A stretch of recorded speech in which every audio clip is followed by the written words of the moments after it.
ఇప్పుడే చూశానండి trailer. Star boy Siddhu Jonnalagadda హీరోగా వస్తున్న సినిమా ఇది. మొదటిది సిద్ధు క్యారెక్టర్. ఒక రకమైన ఆల్ఫా మేల్ అంటారే, అలాంటి టైప్లో ఉన్నాడు. అంటే రిలేషన్షిప్లో కంట్రోల్ అంతా అబ్బాయి చేతిలోనే ఉండాలి అనుకునే మనస్తత్వం. ఇద్దరు అమ్మాయిలు శ్రీనిధి శెట్టి, రాశిఖన్నా మధ్య నలిగిపోతూ కొంచెం ఎమోషనల్ కన్ఫ్యూజన్లో ఉన్నట్టు చూపించారు. ఇది సింపుల్ లవ్ ట్రయాంగిల్లా లేదు, కొంచెం డీప్గా ప్రేమ, ఈగో, సెల్ఫ్ రియలైజేషన్ చుట్టూ తిరిగే కథలా ఉంది.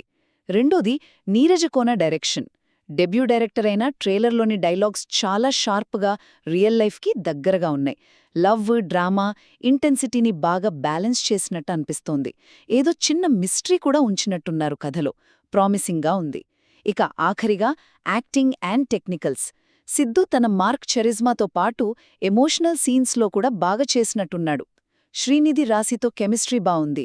వాళ్ల క్యారెక్టర్స్ కూడా ఇంపార్టెంట్గానే అనిపిస్తున్నాయి.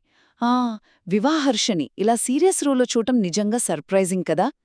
జ్ఞానశేఖర్ విజువల్స్ బాగున్నాయి. థమన్ బ్యాక్గ్రౌండ్ స్కోర్, ముఖ్యంగా ఆ మనసులు విరిగిన ట్రాక్ ఎమోషన్ని బాగా ఎలివేట్ చేస్తుంది.